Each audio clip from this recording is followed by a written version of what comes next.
Hello बच्चों, कैसे हैं आप। मेरी यही दुआ है, फिट रहें, मस्त रहें, पढ़ते रहें, आगे बढ़ते रहें। आज क्लास 12 फिजिक्स के थर्ड चैप्टर का 15th लेक्चर है। लेक्चर का नंबर 3.15।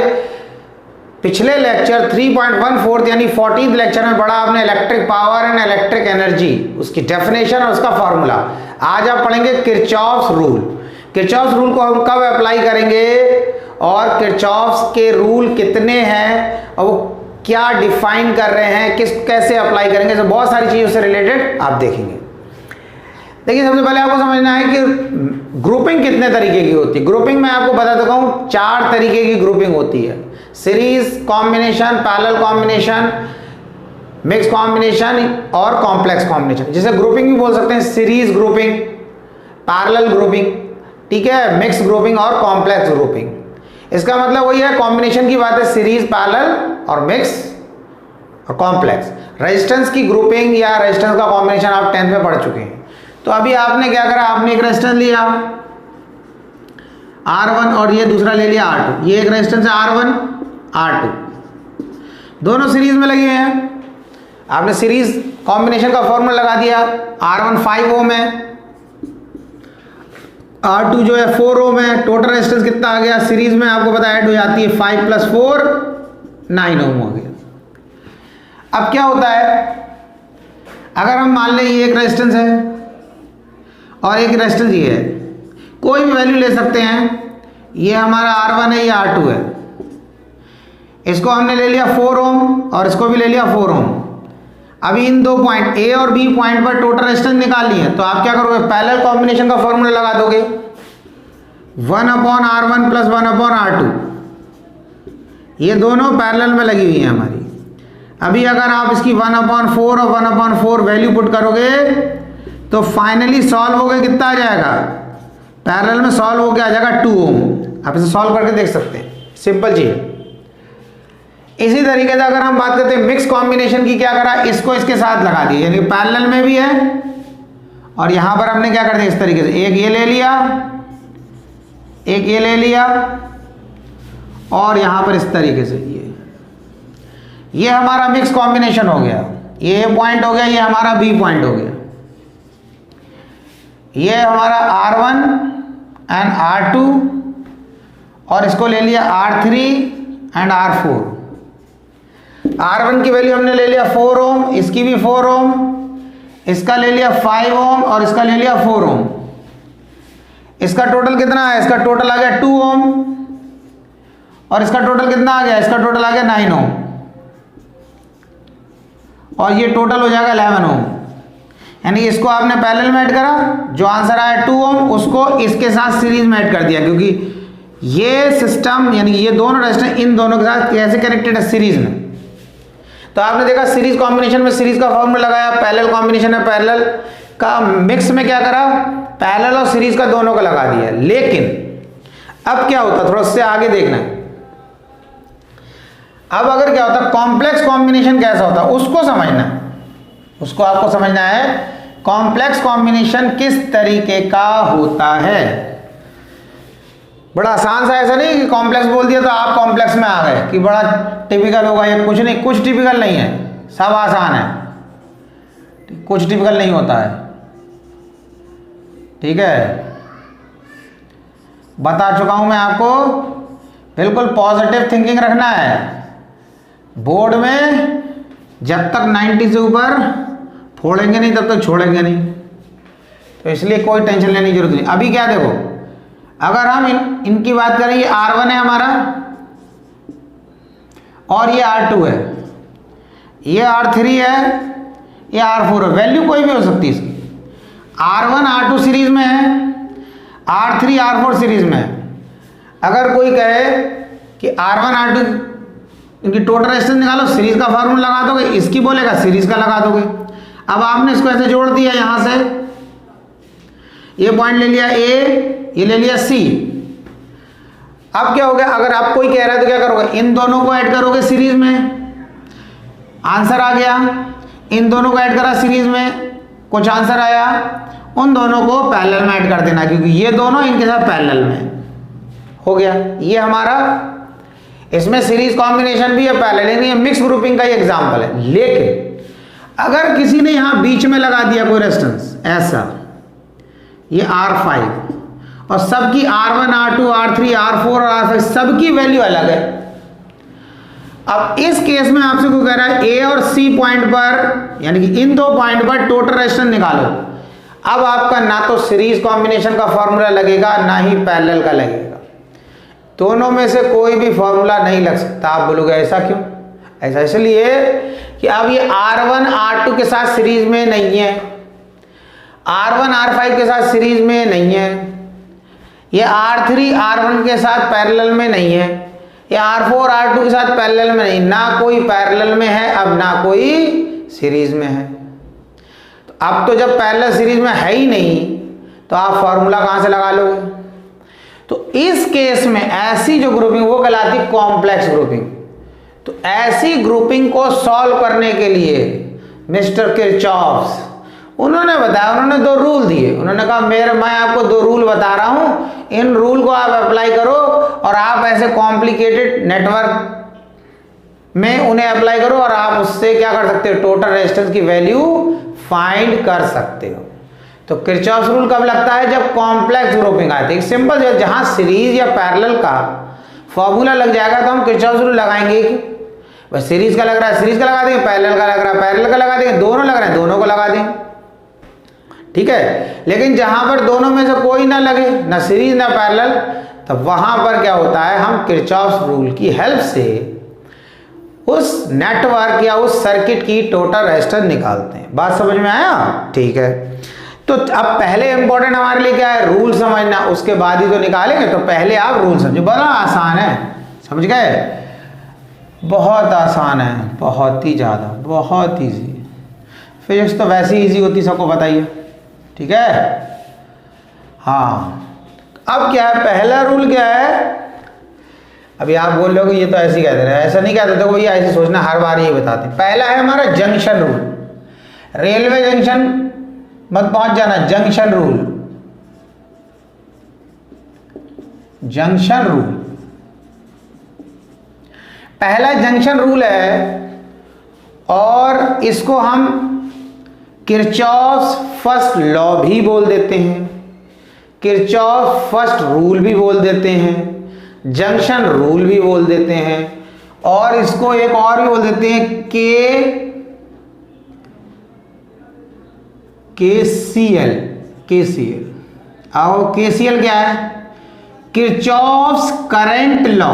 इसको आप लिख लो किरचॉफ्स करंट लॉ। ये आपको के से किरचॉफ्स, सी से करंट, एल से लॉ। समझ में आया नहीं आया? तो ये आपका हो गया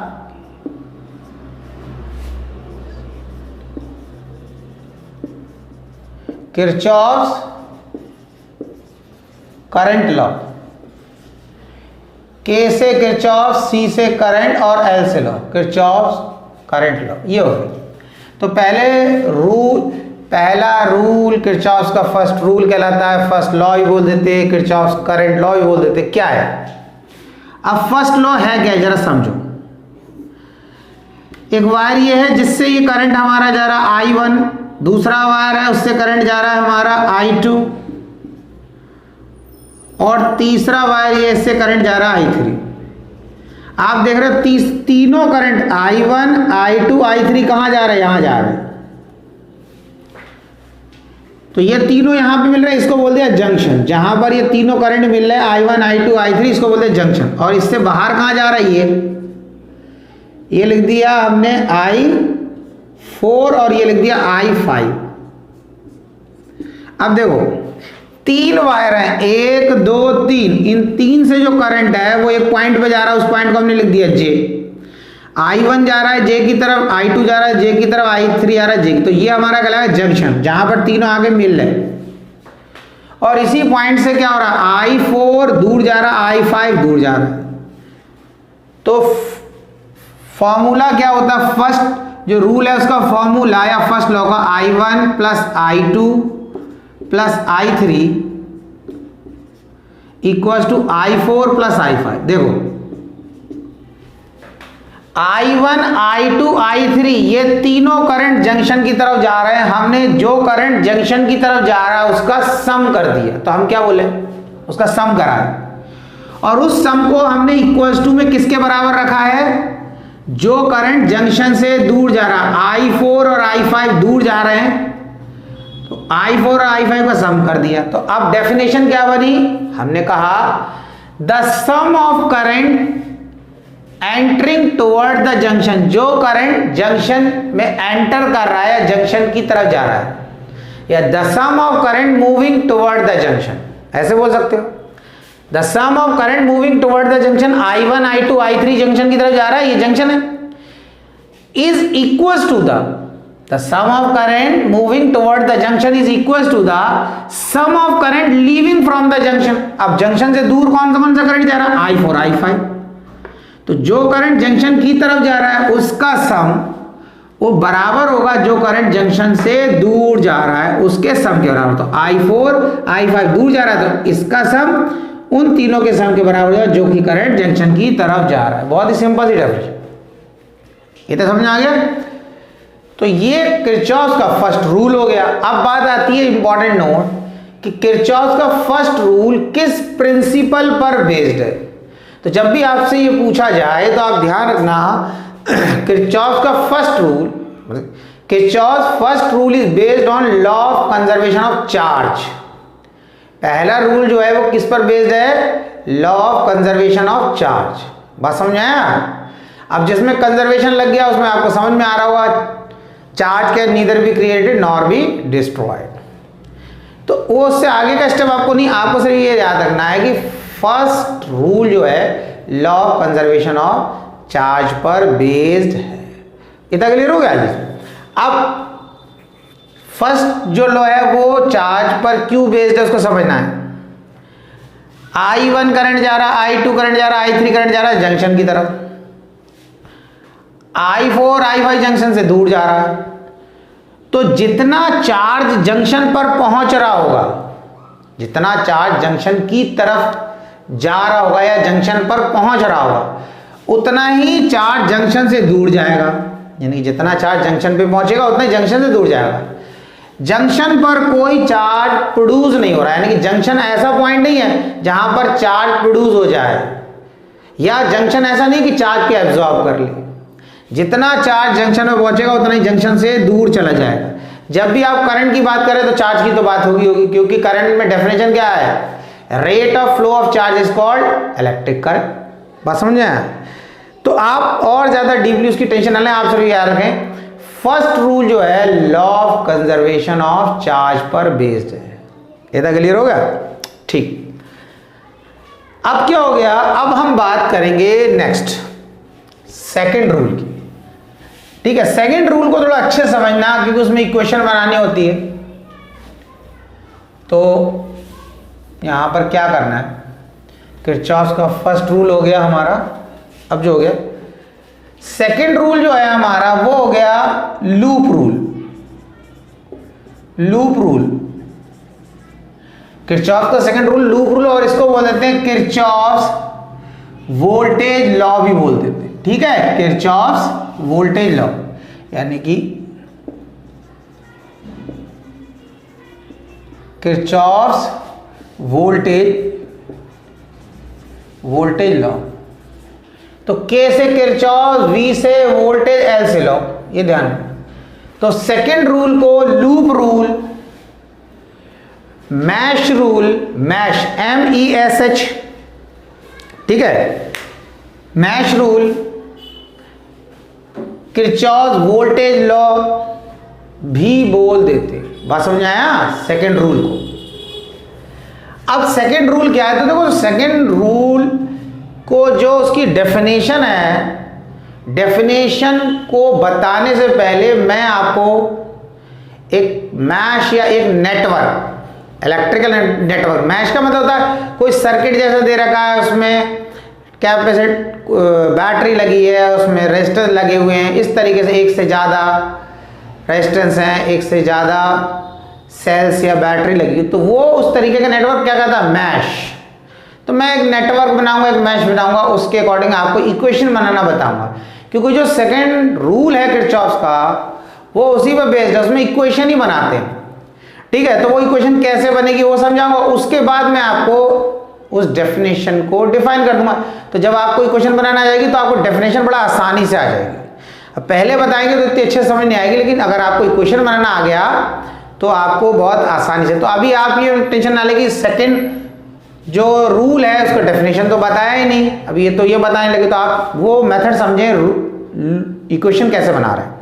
और इक्वेशन ध्यान देना, इक्वेशन को बनाना आप सीख लो, क्योंकि इक्वेशन बनाना आया तो जो किरचॉफ रूल पर बेस्ड न्यूमेरिकल है उनमें इक्वेशन ही बनेगी, हर न्यूमेरिकल में इक्वेशन बनेगी। तो अगर आपको इक्वेशन बनाना नहीं आया तो आपसे क्वेश्चन नहीं हो पाएगा, और आपको इक्वेशन बनाया तो आप क्वेश्चन कर सकते। तो इक्वेशन बनाना सीख लें, ठीक है ना, ठीक है। तो इसमें हम कैसे इक्वेशन बनाएंगे, तो यहां पर देखें, यहां पर मैंने एक रेजिस्टेंस ये बना दिया और यहां पर एक रेजिस्टेंस ये बना दिए, एक बैटरी लगा देता हूं। बैटरी या सेल जो भी लग रहा है आपको लगा सकते हो, उससे कोई फर्क नहीं। ये तो मैंने सेल बना दिया है, 2 प्लेट्स हैं इसलिए प्लस माइनस, और यहां पर एक और सेल लगा देते, ये लगा दिया हमने, एक सेल ये लगा दिया। इसका ईएमएफ ले लिया E1, इसका E2, इसका इंटरनल रेजिस्टेंस ले लिया हमने R1, ठीक है, R1, इसको हम कैपिटल R से रिप्रेजेंट कर दे रहे, इसको R2 कर दो, इसको कोई भी एक्सटर्नल रेजिस्टेंस ही मान लो, चलो इसको R1 मान लिया, इसको R2, और इसको हमने ले लिया R3, ठीक है। ये हमने एक्सटर्नल रेजिस्टेंस ले लिया है, इस सेल की इंटरनल रेजिस्टेंस नहीं लिया है हमने, क्योंकि सेल की इंटरनल रेजिस्टेंस लेते हैं तो उसको हम स्मॉल r से रिप्रेजेंट करते हैं, कैपिटल R से रिप्रेजेंट कर दिया। अब हमने क्या किया, हमें पॉइंट दे दिया A, B, C, D, E, F, इस तरीके से। अब देखो हमने क्या करा, यहां पर 2 सेल लगा रखे हैं, सेल के साथ 2 रेजिस्टेंस भी लगा रखा है, ये R1, ये R2 और ये R3। अब इससे जो करंट निकलेगा वो हो जाएगा आपका I1, इससे जो करंट निकला वो हो गया आपका I2। अब थोड़ा बेसिक समझते जाना, देखो मैं आपको इसकी हर चीज डिटेल में बता रहा हूं, तो आप उसको थोड़ा ध्यान समझें, देखो समझ आएगा अच्छे से। देखो सेल के प्लस से करंट निकलता है, जब सेल के प्लस टर्मिनल से करंट निकलता है तो वो हमेशा सेल के माइनस में जाने की कोशिश करता है। प्लस से निकलेगा कहां जाएगा, माइनस में जाएगा, समझ आया। अब क्या है, सेल के प्लस से करंट निकला, उसके माइनस में जाने की कोशिश करेगा, यानी कि करंट हाई पोटेंशियल से कहां जाएगा, लो पोटेंशियल से। प्लस टर्मिनल का पोटेंशियल ज्यादा मानते हैं और माइनस का कम, तो करंट प्लस से निकला माइनस में जाएगा। अब क्या होता है, देखो एक कंडीशन समझना, सपोज कर लिया अभी क्या है हमारे पास, तो ये E1 लगा, E2 लगा है, हमने दिखा रखा, ये रेजिस्टेंस भी लगी हुई है और भी रेजिस्टेंस लगी हुई है। तो यहां से ये जो करंट आएगा ना, ये करंट यहां से होता हुआ यहां से होता हुआ इधर नहीं जाएगा, इसमें नहीं जाएगा, ये यहां पहुंचेगा, ये हमारा I1 यहां पहुंचेगा, और यहां से होता हुआ और इस पास से, देखो ध्यान से, जैसे मैं अपनी उंगली मूव कर रहा हूं ऐसे, A से B होता हुआ, B से C होता हुआ, D होता हुआ सेल के नेगेटिव में चला जाएगा। मतलब I1 करंट निकला इससे और ऐसे होता हुआ ऐसे चला गया, कहां चला गया, फिर उसी सेल में चला गया। अब E2 से निकला, E2 से ऐसे करके निकला, अब ये यहां नहीं जाएगा, यहां जाएगा, ऐसे होता हुआ बिल्कुल समझना, और फिर इसमें चला जाएगा। तो इसका करंट भी ऊपर जाएगा, तो इसका करंट भी होगा, तो इधर पे क्या हो गया, यानी कि इस लाइन में I1 भी हो गया, इस लाइन में I2 भी हो गया, तो आपने लिखा I1 प्लस I2। अब आपको लग रहा हो ऐसा क्यों हो रहा है, ये करंट, ये जो I1 यहां से निकला, ये इसमें क्यों नहीं गया। देखो एक चीज समझना है, जब इसका करंट I1 यहां से आएगा तो यहां से तो I2 ऑलरेडी आ ही रहा है, तो इस I1 के लिए आसान क्या है भाई, अगर ये यहां से निकले और यहां जाए, इसके प्लस वाले में घुसे, इधर से ऑलरेडी करंट आ रहा है, अब इसको I1 को क्या करना पड़ेगा, इस I2 का अपोज करना पड़ेगा, उसको धक्का दे, ठीक है, पुश करे, गिराए, तब इसमें घुसे, ऐसे करके जाके यहां से। ये इसके लिए आसान है या इधर से आसान है, ऐसे करके इधर से आए, इधर से चले गए, रेजिस्टेंस में होते हुए यहां से चले गए, बताओ यहां से आसान है नहीं है। आप खुद बताओ, आप अपने स्कूल जा रहे हो, आपने देखा वहां पर कुछ भीड़ लगी हुई है, कुछ भी हो गया, मतलब रोड जाम। अब रोड जाम आपने देखा, अरे यार बड़ा मुश्किल है यहाँ तो निकलना, साइकिल से जा रहे हैं, कैसे जाएंगे बचते। अब आपको पता है एक साइड से रोड गया है स्कूल के लिए, तो नॉर्मल सी बात है, जब आप देखोगे वहां पर ऑब्स्टिकल है, दिक्कत है, भीड़ है, वहां निकलना मुश्किल है। मैं नहीं कह रहा इम्पॉसिबल है, निकल सकते हैं लेकिन मुश्किल है। अब मुश्किल है तो आप क्या करो, आसान वाला रास्ता ढूंढो। आप कहोगे चलो यार यहाँ से चले आते हैं मुड़ के, बात समझ आया। और जब आप क्या होगा, दूसरी कंडीशन क्या होती है, आप स्कूल जा रहे हैं, आपका एक ही रास्ता है, दूसरा कोई रास्ता नहीं, तो फिर कितनी भीड़ हो, फिर तो आप क्या करोगे, फिर तो आप कहोगे चलो अब तो यहीं से जाना, अब तो यहीं से जाना, आप कोई दूसरा ऑप्शन ही नहीं। तो ऐसे ही यहां पर होता है। अभी इस इधर से करंट निकला, इस I1 को किसी भी तरीके से इसके, यानी कि I1 किससे निकला, E1, इस सेल के जिसका EMF E1 है, इसके पॉजिटिव टर्मिनल से निकला, इसे इसके नेगेटिव में जाना है घूम के, कैसे भी जाना है। तो ये यहां से आया, यहां से होता हुआ, यहां से होता हुआ, इस तरीके से ऐसे जा रहा है। देखो मैं अभी दिखा रहा हूं। अब दूसरा रास्ता ये भी मैंने बताया इस तरीके जाएगा, लेकिन इधर क्यों जाएगा, इधर से जैसे जाएगा तो इसका भी तो करंट आ रहा था, उसको इस I1 को इस I2 का अपोज करना पड़ेगा, तो इधर नहीं जाएगा, इसलिए ऐसे जाएगा। अब सपोज कर लो अगर ऐसा हो जाए, इस तरीके से ये हटा दो, ये हो ही ना, सिर्फ ये ऑप्शन हो, तो अब क्या हो गया, अब तो फिर वो अब लास्ट ऑप्शन इस करंट के लिए क्या रह गया, I1 के लिए, I1 के लिए ऐसे निकल के ऐसे जाकर अब यही रास्ता रह गया इसके अंदर जाने का। तो अब करंट ऐसे जाएगा। अब आपको एक और डाउट आ रहा होगा, आपको लग रहा होगा भाई ये करंट ऐसे जाएगा, तो ये भी तो जा रहा है, तो ये भी तो ऐसे जाएगा, तो कौन सा जाएगा, करंट का डायरेक्शन ऐसे होगा या ऐसे होगा। अब आपने सुना होगा जिसकी लाठी उसकी भैंस, समझ में आ रहा है, जिसकी लाठी उसकी भैंस, लाठी उसकी भैंस, समझ में आया कि जो तगड़ा है भैंस उसी की है, बात समझ में। मतलब यहां पर ये रहेगा कि अगर E1 तगड़ा है, यानी कि E1 का EMF E2 से ज्यादा है, तो करंट चलेगा ऐसे, तो चलेगी E1 की करंट का डायरेक्शन ऐसा होगा, समझना, क्लॉकवाइज इस सर्किट में। और अगर E2 ज्यादा हुआ E1 से, तो करंट चलेगा एंटी क्लॉकवाइज। बात समझ में आ गई, ये होगा। तो एक सर्किट में ऐसा जाएगा, ये तो भैया ऐसा थोड़ी होता, आधे सर्किट में अलग आधे सर्किट में ऐसा नहीं, ऐसा होगा या तो ऐसे चलेगा पूरे लूप में, या क्या चलेगा ऐसा। तो अगर E1 की वैल्यू E2 से ज्यादा हुई तो ऐसे घूमेगा, और E2 की E1 से ज्यादा हुई तो ऐसे घूमेगा। बात समझ में आया, ये होता है। अब लेकिन ये तो हमारा यहां से जुड़ा हुआ है ये, तो इसीलिए यहां पर ये जो E2 से करंट निकला वो इसमें क्यों घुसेगा, उसके लिए भी आसान है। E2 से जो I2 करंट निकला उसके लिए आराम से यहां से चलो, कोई प्रॉब्लम नहीं है, ऐसे जाके अपने जिस E2 से निकले थे ये I2 वो उसी में चलेगा नेगेटिव में। अब ये यहाँ I2 यहाँ से निकले और यहाँ घुसे, और इस I1, ये I2 इस I1 से पंगा ले, ठीक है, इससे लड़ाई झगड़ा करे, नहीं ये इधर जा रहा है कि नहीं मैं तो इधर ही जाऊंगा, ठीक है, तुझे धक्का दे के जाऊंगा, अरे तो फिर ये कहेगा मैं तुझे धक्का दूंगा, फिर वही होगा। देखते हैं कौन तगड़ा है। अगर I1 तगड़ा होगा तो ये I2 को जाने नहीं देगा, तो फिर इधर ही चलेगा, और I2 तगड़ा होगा तो उसको धक्का देके चला जाएगा। तो ये तब होगा जब यहां पर हमारा ये सर्किट ऐसा ब्रेक होगा, तब ये कंडीशन। लेकिन जब जुड़ा हुआ है तब ये कोई लफड़ा नहीं होगा। समझ में आ रहा नहीं आ रहा, सीधा I1 निकला, हाँ भाई चलो हम जा रहे हैं, I2 यहां से निकले, चलो जा रहे हैं, यहां से पहुंचेंगे हम अपने नेगेटिव। ये है बात, समझ में आ गई। तो इस लाइन में करंट कितना फ्लो कर रहा है, I1 प्लस I2।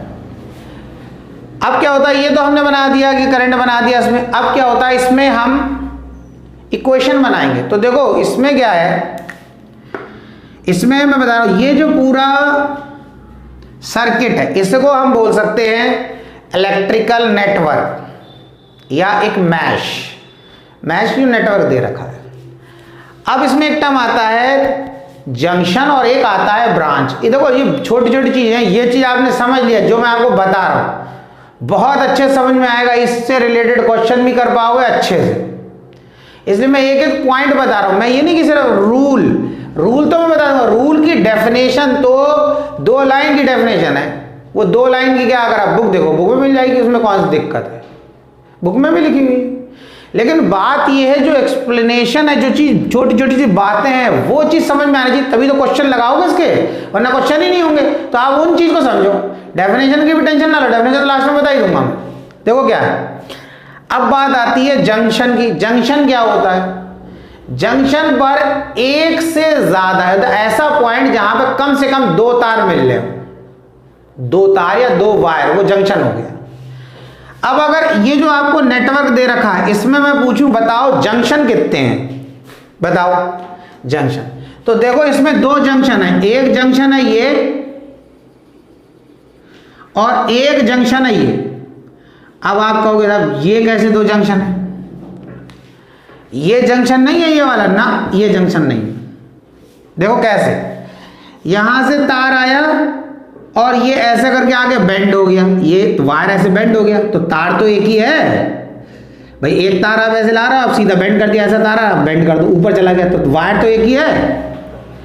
अब ये वायर ऐसे आया, अब जब ये वायर या एफ पॉइंट पर आएगा तो या तो आप इसे इस तरफ बेंड करो या सीधा जाने दो। अब आप डिसाइड करो कि अगर आपने कहा ये सीधा जा रहा है तो दूसरा तार ये हो गया, तो इस पॉइंट पर हम ये मानेंगे कि एक वायर तो ये हो गया, एक वायर ये मिल रहा है, कि दो वायर मिल गए, तो ये आपका जंक्शन हो गया।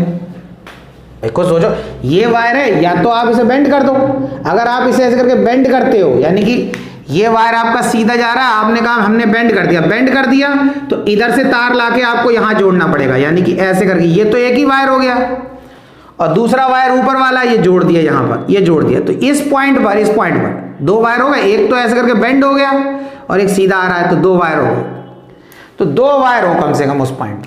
अच्छा आप कहोगे इस पॉइंट पे क्या हुआ, यहां से सीधा तार आ रहा था वायर, उसको आपने ऐसे बेंड कर दिया नीचे से ऊपर, तो जुड़े थोड़ी, तो एक ही वायर है ना यहां पर। तो जंक्शन वो पॉइंट कहलाता है जहां पर कम से कम दो वायर मिल रहे हो।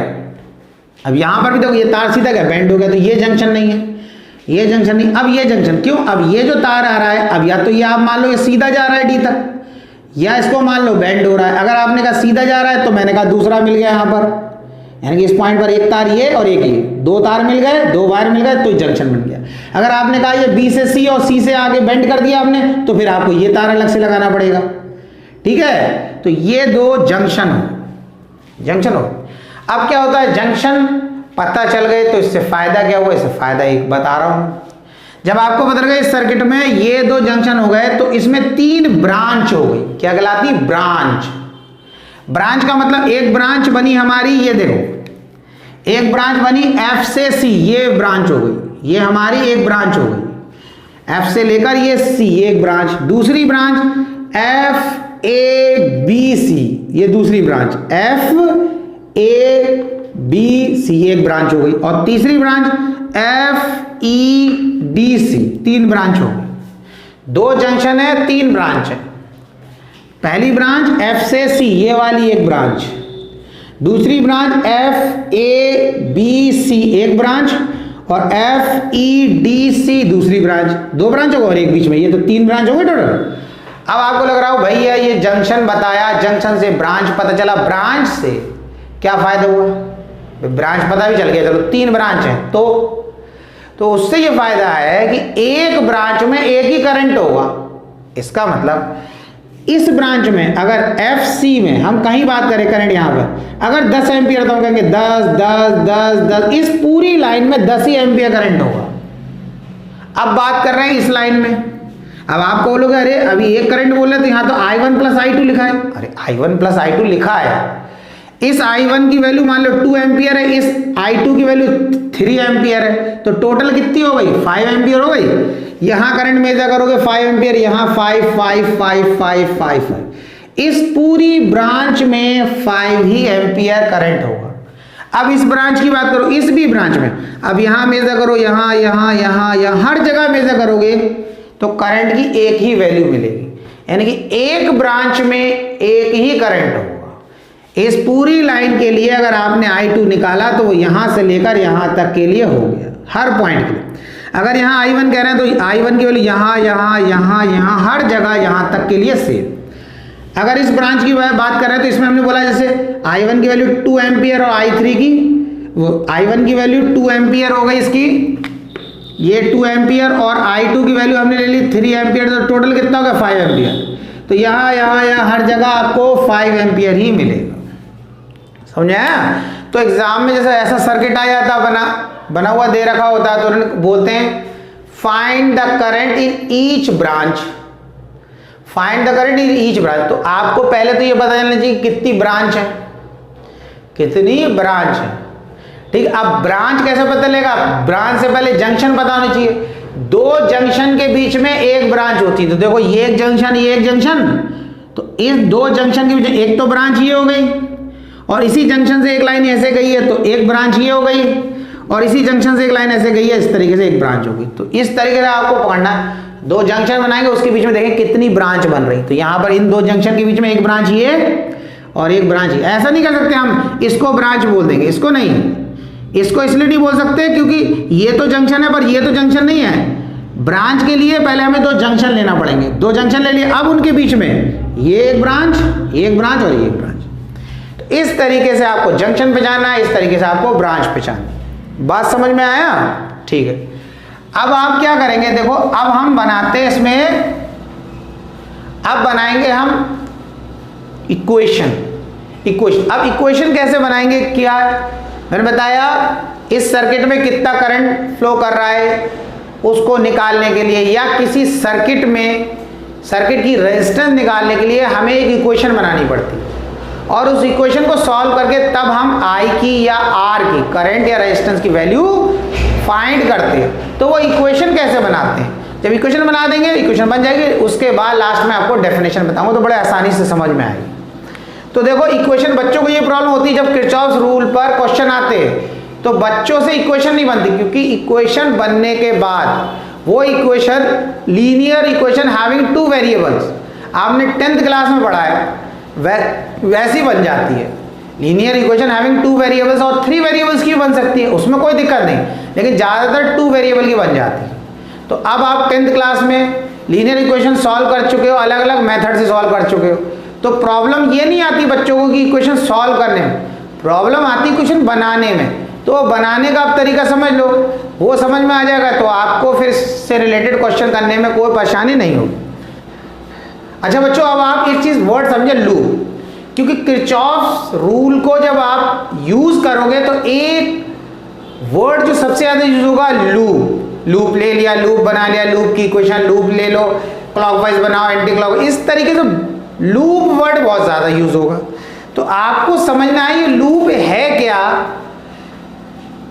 डायग्राम आपके सामने बना हुआ है। लूप का मतलब होता है कि जिधर से स्टार्ट हुए वहीं पहुंचना। जैसे आपने पढ़ा है रेक्टेंगुलर लूप, सर्कुलर लूप। अब लूप बोलने के बाद भी क्या बोला, रेक्टेंगुलर, ट्रायंगुलर, सर्कुलर, उसका मतलब वो जिस पॉइंट से, अब ट्रायंगल बनाओगे आपने ऐसा बनाया, इस पॉइंट से स्टार्ट हुए, ऐसा गया इधर आ गए, फिर वहीं आ गए ना। रेक्टेंगल लिया, जिस पॉइंट से स्टार्ट हुए ऐसे गए इधर, फिर वहीं आ गए। ऐसे ही सर्कल लिया, जिस पॉइंट से स्टार्ट हुए वहीं आ गए। तो लूप का मतलब ये, जिस पॉइंट से आप चलोगे वहीं पहुंचना है आप। अब इसमें लूप कैसे की बात क्या है, हमने बोला हम F पॉइंट से चले, FCDEF ये लिख दिया, यानी कि जिस पॉइंट से चले आप उसी पॉइंट पर आ गए। जैसे हमने लिखा FCDEF, ये तो ये हमारी क्या हो गई, ये हमारी एक लूप हो गई। अगर शेप के हिसाब से देखो तो रेक्टेंगल लग रही है तो रेक्टेंगल बोल दिया। ऐसी दूसरी लूप क्या बन सकती है, FABCF, एक ये लूप हो गया। अच्छा, ऑर्डर हम ऐसे भी लिख सकते हैं, FCBAF ऐसा भी लिख सकते हैं, FEDCF ऐसा भी लिख सकते हैं।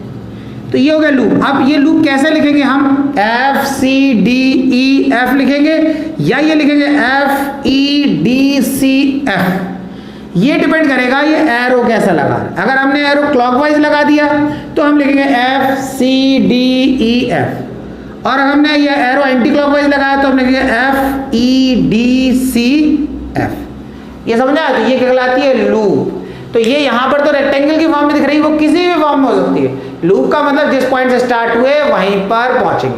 अब बोले लूप बनाया, लूप तो बनी हुई इसमें, तो वो जो लूप बनाया या लूप बनी हुई है उसका मतलब वो जो लूप होगी उसकी हम इक्वेशन बनाएंगे।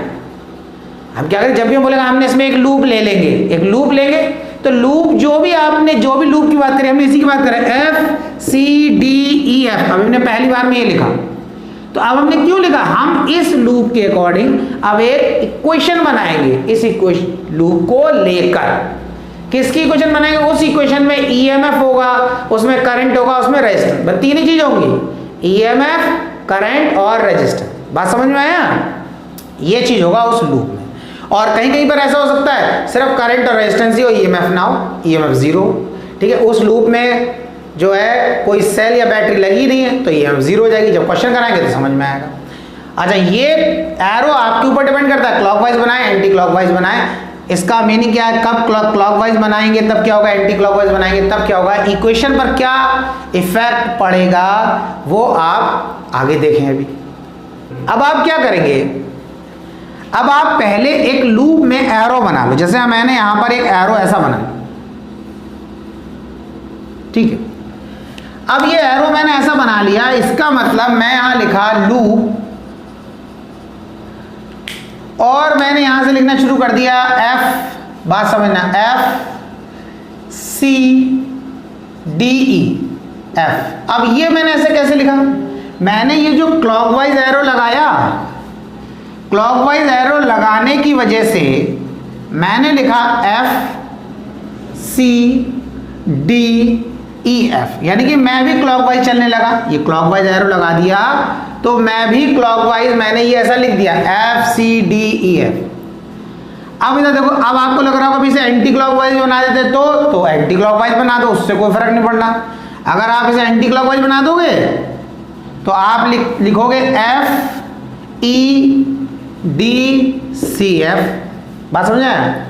अब क्वेश्चन ये आता है कि भाई क्या F से ही स्टार्ट करना है, नहीं, ऐसा कुछ नहीं है, आपका जिधर से मर्जी हो वैसे। जैसे मैंने ये लिखा, मैंने ये एरो क्लॉकवाइज लगाया तो मैं ऐसे भी लिख सकता हूं, मैं C से स्टार्ट कर सकता हूं, मैं ऐसे भी लिख सकता हूं। लूप तो लिख दिया मैं ऐसे लूप, और लिख दिया CDEFC, ऐसे भी लिख सकता हूं। मैं ऐसे भी लिख सकता हूं लूप, मैं D से स्टार्ट कर सकता हूं, DEFCD। मैं और ऐसे लिख सकता हूं लूप, मैं E से स्टार्ट कर सकता हूं, EFCDE। मतलब कहने का ये, कहीं से भी स्टार्ट करो, जिस पॉइंट से स्टार्ट करोगे उसी पॉइंट पर आना है, लेकिन चलेंगे ऐसे ऑर्डर में। E लिया तो EF ऐसे करके चल रहे हैं, D लिया तब भी ऐसे चल रहे हैं, C लिया तब भी ऐसे चल रहे। बात समझ आया। और अगर मैं ये लूप उल्टा ले लेता, समझते आना सब चीज, इस तरीके से ऐसे करके इस तरीके से ले लेता तो मैं लिखता लूप। अब समझना, अब कैसे लिखूंगा, कोई पॉइंट ले लो, C से मान लो स्टार्ट हो गया तो मैं लिखता CFEDC, क्योंकि मैंने अब एंटी क्लॉक बनाई थी ना, तो C से F, F से E, E से D, D से C, ऐसा। ठीक है, ठीक है। तो इस तरीके से आपको ये लिखना है। देखो एक चीज और भी बताओ, अगर आपका इसमें कोई ऑर्डर चेंज भी हो सकता है, जैसे मान लो आपने एरो तो ऐसे लगा दिया, अब आपने लिख दिया CDEFC, तब देखो गलत तो तब भी नहीं होने वाला, क्योंकि आपने इसी को तो लिखा है, आगे का इक्वेशन आप सही बना रहे हो। लेकिन बेटर ये है कि जैसा आप एरो बना रहे हो वैसी ऑर्डर में आप इसको भी लिख दो, तो आपको भी थोड़ा आइडिया रहेगा कि हम एंटी क्लॉकवाइज चल रहे हैं या क्लॉकवाइज चल रहे हैं, तो आपके क्वेश्चन में गलती नहीं होगी। ठीक है, तो इन चीज़ों का ध्यान रखना है। बात समझा। तो सबसे पहले हमने क्या करा, हमने तो एरो लगाया यहाँ पर क्लॉकवाइज, तो हम उसी को लेके चल रहे हैं। तो हमने यहाँ पर एक क्लॉकवाइज एरो लगाया ऐसे कर, उसी के अकॉर्डिंग मैंने लिखा ये FCDEF, ये इतना हो गया। अब यहां से देखो इक्वेशन बनाएंगे तो हम क्या करेंगे, यहां पर मैंने बनाया इक्वल्स टू का साइन, इस इक्वल्स टू के लेफ्ट हैंड साइड में लिखेंगे EMF और राइट हैंड साइड में लिखेंगे करंट और रेजिस्टेंस का प्रोडक्ट, करंट और रेजिस्टेंस का प्रोडक्ट। अभी आप समझे कैसे लिखेंगे, देखो आपको थोड़ा इमेजिन करना है। इमेजिन क्या करना है कि ये जो एरो लगाया है, तो आपको ये इमेजिन करना है कि ये एक ट्रैक है, जिस ट्रैक पर आप प्रैक्टिकली चल रहे हैं। आप सोचना है ऐसा कि एक ऐसा रास्ता है जिस पर हम चल रहे हैं। आप चले F से चले, आपने देखा अरे बैटरी का पॉजिटिव टर्मिनल आ गया, ऐसे करके बैटरी, आप इमेजिन कर रहे हो आप हम चल रहे हैं, तो बैटरी का पॉजिटिव टर्मिनल आ गया। तो ये बैटरी का पॉजिटिव टर्मिनल की जगह एक बड़ा सा गेट बना हुआ है जो बैटरी के पॉजिटिव टर्मिनल को रिप्रेजेंट कर रहा है।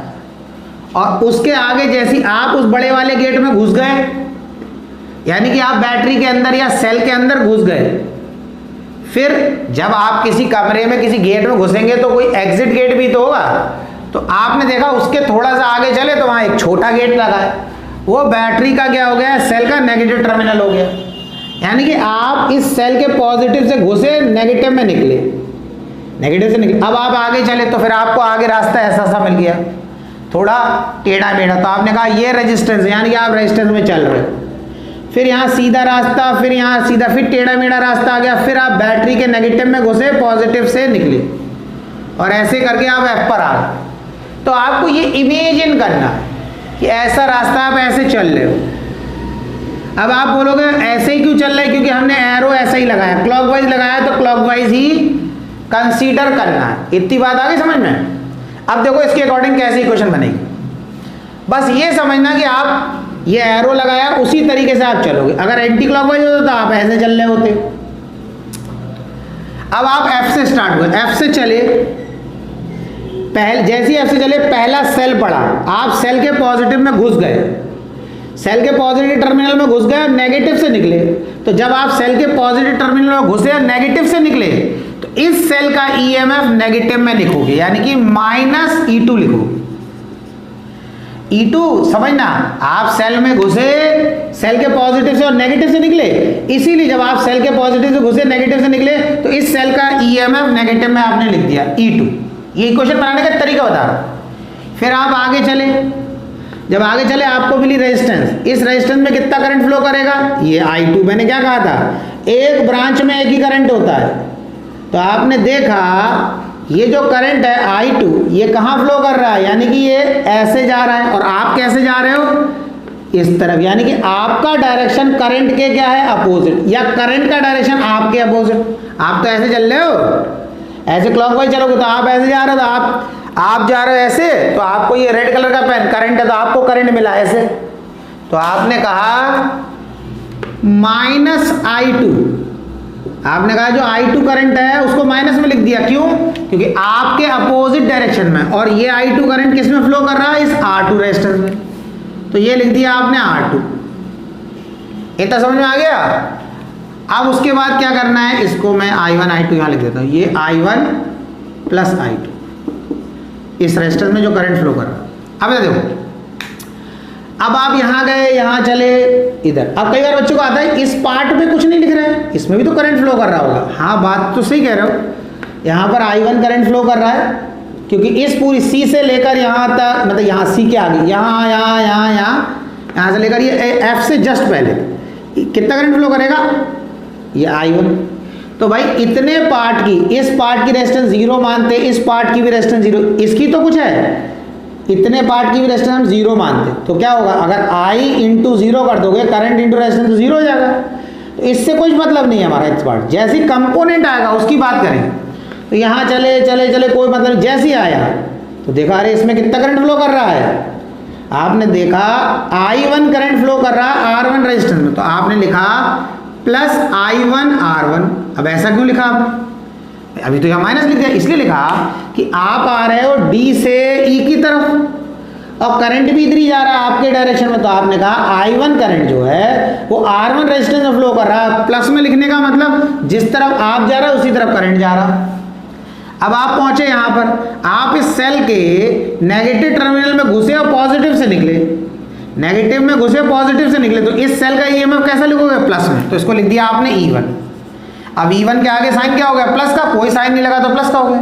अब देखो यहाँ E2 माइनस में क्यों लिखा था, क्योंकि आप ऐसे चल रहे थे, समझना। देखो इन दोनों के साथ आप ऐसे चले तो प्लस में घुसे सेल के और माइनस से निकले तो सेल का ईएमएफ माइनस में, इधर माइनस से घुसे प्लस में निकले तो सेल का ईएमएफ प्लस में। बड़ा आसान है, इस तरीके से आप चल रहे हैं। तो ये आपकी एक इक्वेशन बन गई, किसके लिए, इस लूप के लिए, इस लूप के लिए। बात समझ में आया। तो अब जो है, अगर आप डेफिनेशन की बात करो किरचॉफ के सेकंड रूल की, तो डेफिनेशन है the net EMF in a close loop, यानी कि कोई भी लूप ले लिया, उस लूप में जो नेट ईएमएफ है, ये नेट ईएमएफ कहलाता है, टोटल ईएमएफ। अब आपको लग रहा है तो माइनस आ रहा है, देखो फिजिक्स में मैं पहले बता चुका, नेट वर्ड यूज इसलिए करते हैं, वहां पर माइनस हो रहा होता, किसी का टोटल कर रहे होते हैं, जैसे क्या है, फोर्स है। अभी फोर्स में क्या हो गया, एक फोर्स लग रहा है ऐसा F1 10 न्यूटन, एक फोर्स लग रहा है ये F2, ये हो गया 7 न्यूटन। अब हम बोलेंगे नेट फोर्स बताओ या टोटल फोर्स बताओ, तो F नेट, F टोटल, कुछ भी बोलो, 10 - 7, अब हो गया 3 न्यूटन। अब आप बोलोगे तो माइनस कर दिया, बिल्कुल, ये F1 का डायरेक्शन पॉजिटिव x की तरफ है, F2 का नेगेटिव x की तरफ है, इसको प्लस में ले लिया, इसको मान, लेकिन बोलेंगे क्या, टोटल नेट, जबकि हो क्या रहा है, माइनस क्यों हो रहा है, डायरेक्शन की वजह से।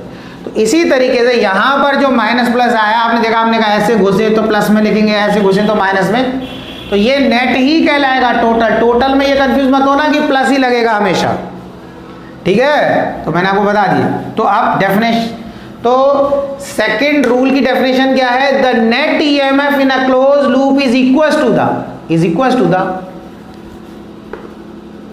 सम किस का है, करंट इंटू रेजिस्टेंस, इस टर्म का और इस टर्म का सम कर रहे हैं भाई, I इंटू आर एक टर्म है, पहले समझना, I इंटू आर एक टर्म है, यानी कि I2 R2 I1 R1, ये एक टर्म है, ये एक टर्म है, इन दोनों का आप सम कर रहे हो, और I और R का क्या है, प्रोडक्ट, I और R का क्या है, प्रोडक्ट, तो सम हो रहा है और प्रोडक्ट किसका है, I और R। तो अब डेफिनेशन फिर समझ, second rule, Kirchhoff's second rule is defined as the net EMF in a closed loop is equals to the sum of product of current and resistance in that loop।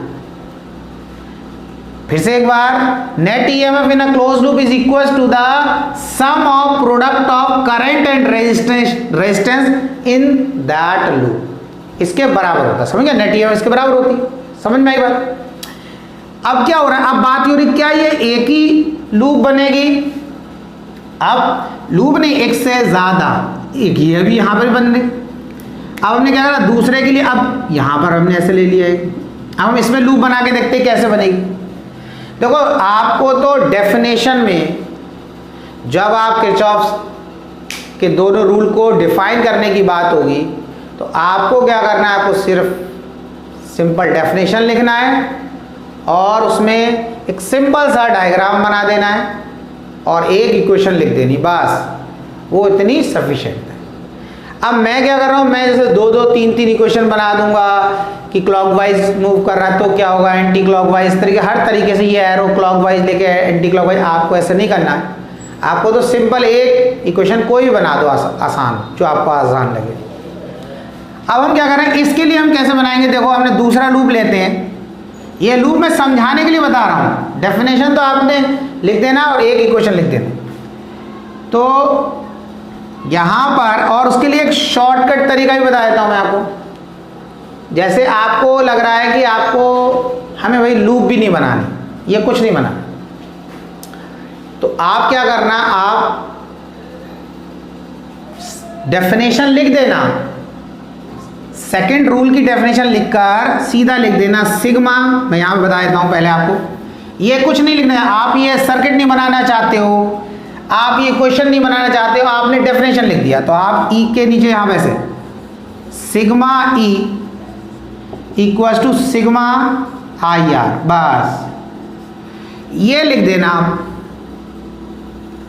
आप second rule लिखकर ये लिख देना sigma E, यानी कि net EMF is equals to the sigma I R, यानी कि I R, जितने भी आई इंटू आर जितने भी टर्म ऐसे आएंगे उन सबका सम है।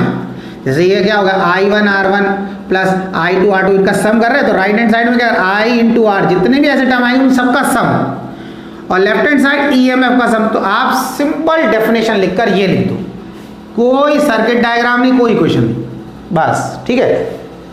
अब मैं आपको, अब इक्वेशन में क्यों करा रहा हूं, क्योंकि न्यूमेरिकल करना है तो भाई इक्वेशन आनी चाहिए, इसको हटा देते हैं। अब क्या करना है आपको, इसके इसके लिए हम इक्वेशन बनाते हैं, तो हम दूसरी लूप लेते हैं, लूप एक, अब एरो बनाया तो किसी पॉइंट से ले लो, A B C F A B C F A equals to का साइन लगाया, राइट हैंड साइड मैंने बताया करंट और रेजिस्टेंस का प्रोडक्ट का सम लिखेंगे और लेफ्ट हैंड साइड ईएमएफ। अब यहां से चले, हमने देखा जैसे हम यहां चले तो ये I1 I2 इसी डायरेक्शन में जा रहे हैं, तो हमने लिखा कि I1 प्लस I2 ये दोनों करंट फ्लो कर रहे हैं R3 में, यानी कि करंट और रेजिस्टेंस का प्रोडक्ट तो लिखना है प्लस। अब आप यहाँ आए, अब आप यहाँ जा रहे हो, इसको तो पहले समझना, इसको लिखो ही भाई, यहाँ पर यहाँ आए। अब आपने देखा I2 करंट जा रहा है किसमें, R2 में, और इसी डायरेक्शन आप भी ऐसे जा रहे हो और करंट भी ऐसे जा रहा है, तो हम यहाँ प्लस लगाएंगे। बात समझ, अगर करंट ऐसे डायरेक्शन में जा रहा हो तो आप ऐसे आ रहे हो तो माइनस, अब करंट भी इधर आप भी इधर जा रहे हैं, तो आपने लिखा प्लस I2 करंट फ्लो कर रहा है R2 रेजिस्टेंस में, इसके लिए हो गया। अब इस सेल के लिए आ जाओ, आप सेल के नेगेटिव से घुसे पॉजिटिव में निकले, सेल के नेगेटिव से घुसे पॉजिटिव में निकले, सेल का ईएमएफ पॉजिटिव, तो ये इसके लिए इक्वेशन बन गई, यानी कि ए बी सी एफ ए। ये जो हमने एक लूप लिया इसकी इक्वेशन यहां पर ये कंप्लीट हो। तो इतना समझ में आया ये इक्वेशन बनाने का मेथड। अच्छा, अब दूसरी चीज है, आपसे पूछा जाता है किरचॉफ का सेकंड जो रूल है वो किस प्रिंसिपल पे बेस्ड है, तो आप याद रखना law of conservation of energy पर। किरचॉफ का सेकंड रूल जो है law of conservation of energy पर बेस्ड है। इतना क्लियर हो गया। ये जो एरो होता है मैं बता चुका हूं, आपकी मर्जी है, आप क्लॉकवाइज बनाएं या एंटी क्लॉकवाइज, क्लॉकवाइज बनाएं, उससे कोई फर्क नहीं पड़ने वाला। बात समझ आए। अब देखो इतना हो गया। अब मैं क्या कर देता हूं, अब मैं इस इक्वेशन को जो आप पहले बना चुके हो, हम इसमें उल्टा एरो लेके बनाते हैं, फिर देखते क्या, हमने ऐसे करके एरो ले लिया, यानी कि इस बार एंटी क्लॉकवाइज ले लिया आपने। तो अब मैंने क्या लिखा, लूप।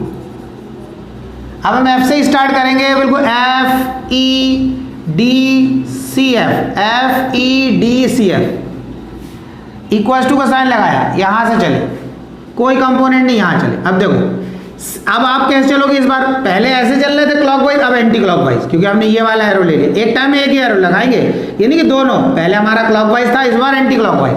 अब एंटी क्लॉकवाइज एरो को लेकर हम कैसे इक्वेशन बनाएंगे।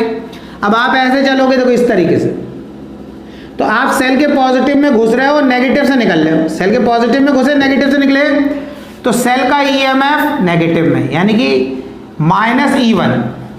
अब आप ऐसे जा रहे हो, आपने देखा करंट ऐसे जा रहा है, यानी करंट आपके अपोजिट में है, तो आपने लिखा माइनस I1 R1, यानी कि I1 करंट आपके अकॉर्डिंग अपोजिट है, यानी कि आप ऐसे जा रहे हो, फिर इधर से ऊपर गए, इधर गए, अब इधर गए, तो जिस डायरेक्शन में आप जा रहे हो उसी में करंट, तो आपने लिखा plus I2 R2, I2 R2। फिर आप इस सेल के, इस E2 वाले सेल जिसका ईएमएफ E2, इसके नेगेटिव में घुसे और पॉजिटिव से निकले, तो इस सेल का ईएमएफ पॉजिटिव में, तो हमने लिख दिया E2, E2 लिख दिया। अब E2 के आगे कोई साइन नहीं, तो प्लस में हो गया, नहीं हो गया। अब ये इक्वेशन बन गई। जब क्लॉकवाइज चल रहे थे तब ये इक्वेशन बनी थी, ये क्लॉकवाइज के लिए और ये एंटी क्लॉकवाइज के लिए। अब ये जो हमारी इक्वेशन आ गई, अगर मैं इसे माइनस से मल्टीप्लाई कर दूं पूरी इक्वेशन को, तो क्या हो जाएगा, देखो E1 हो जाएगा प्लस का और E2 हो जाएगा माइनस का, ये हो जाएगा हमारा प्लस का और ये हो जाएगा माइनस का। अब आप इस इक्वेशन को देखो, देखो दोनों सेम हो गई, E1 minus E2, E1 minus E2, minus I2 R2, यहां देखो माइनस का I2 R2, और यहां पर क्या है, ये प्लस का I1 R1 और ये प्लस का I1 R1। तो आप ये समझो कि यहां पर देखो, हमने किसी भी तरीके से आप इक्वेशन बनाओगे, वो इक्वेशन कैसी बनाओ, क्लॉकवाइज लेके एंटी क्लॉकवाइज लेके, आपका आंसर सही आए, उससे कोई दिक्कत नहीं। आप ये मत समझो कि यहाँ पर माइनस में आया था तो हमने पूरी इक्वेशन को माइनस से मल्टीप्लाई, माइनस में इसलिए आया था क्योंकि हमने क्या कर दिया, एंटी क्लॉकवाइज ले लिया था, इसलिए माइनस में आ गया, हमने ये एरो एंटी क्लॉकवाइज बना लिया था। लेकिन आप जब न्यूमेरिकल वैल्यू ले निकालेंगे, आप बात समझना, आप जब इसके न्यूमेरिकल करेंगे तब जब आप I1 और I2 की वैल्यू निकालेंगे तो अगर आप क्लॉकवाइज एरो लिया हो या एंटी क्लॉकवाइज, दोनों ही केस में आपका आंसर सेम आएगा। इस एरो के डायरेक्शन क्लॉकवाइज या एंटी क्लॉकवाइज चेंज करने पर आपके आंसर में कोई चेंज नहीं आने वाला। I1 I2 में कोई भी चेंज नहीं आने वाला, ना ही I1 I2 के साइन में चेंज आएगा। ऐसा नहीं कि I1 पहले आ गया प्लस में, दोबारा आ गया माइनस में। इस एरो के बदलने से करंट के साइन में भी चेंज नहीं आता, वैल्यू में तो नहीं आता, करंट के साइन में भी चेंज नहीं आता है, ये ध्यान। तो इस तरीके से आप बड़े आसानी से इस बेसिक चीज़ जो मैंने आपको बताई, आप उनको समझ के आप इक्वेशन बना सकते हैं और उन क्वेश्चंस को सॉल्व कर सकते हैं। मैं भी क्वेश्चन कराऊंगा, मैंने जो आपको मेथड बताया इसी मेथड पर बेस यानी कि इसी रूल को यूज़ करके मैं आपको न्यूमेरिकल करवाऊंगा। आप उसको न्यूमेरिकल को करना, मेरे साथ प्रैक्टिस हो जाएगी। मैं आपको कराऊंगा, थोड़े से आप क्वेश्चन को करना। बिल्कुल क्वेश्चन होंगे, पेशेंस के साथ आराम आराम से करना है, जल्दबाजी नहीं करना है, क्योंकि एक छोटी सी मिस्टेक होगी, अगर आपसे छोटी सी भी गलती होगी तो पूरा क्वेश्चन गलत हो जाएगा। और फिर पूरा क्वेश्चन जब गलत हो जाता है तो लास्ट में फिर इरिटेशन होने लगती है। एक गलत हुआ, दो गलत हुआ तो फिर दिक्कत, पता चला गलती में जो मिस्टेक है वो तो बहुत माइन्यूट हो गई, छोटी सी है, लेकिन क्वेश्चन तो पूरा गलत हो जाता है, फिर आंसर तो आता नहीं। तो इसीलिए आप बिल्कुल आराम आराम से कहना। जब आप आराम आराम से करेंगे उसके बाद जब आप थोड़ा परफेक्ट हो जाते तो फिर आप स्पीड से करना शुरू कर देना। ठीक है, ठीक है। तो ये मैंने आपको मेथड बताया। तो आज का लेक्चर यहीं पर फिनिश करते हैं। अगर आपको लेक्चर अच्छा लगता है तो आप उसे लाइक करें, और कोई भी दिक्कत है तो आप कमेंट बॉक्स में मुझे कमेंट करके ज़रूर बताएं, तो मैं उसका आंसर आपको दे दूंगा। मैं एक वीडियो बना दूंगा जिसमें मैं आपको उसका आंसर दे दूंगा। बच्चों क्वेश्चंस मिलते रहते हैं, मैं उनके आंसर देता रहता हूं, तो आप लगे रहें, कोशिश करते रहें। जैसे मैंने बताया, कोशिश करते रहें, कोशिश करने वालों की हार नहीं होती, मेहनत कभी बेकार नहीं होती। पढ़ते रहें, आगे बढ़ते रहें।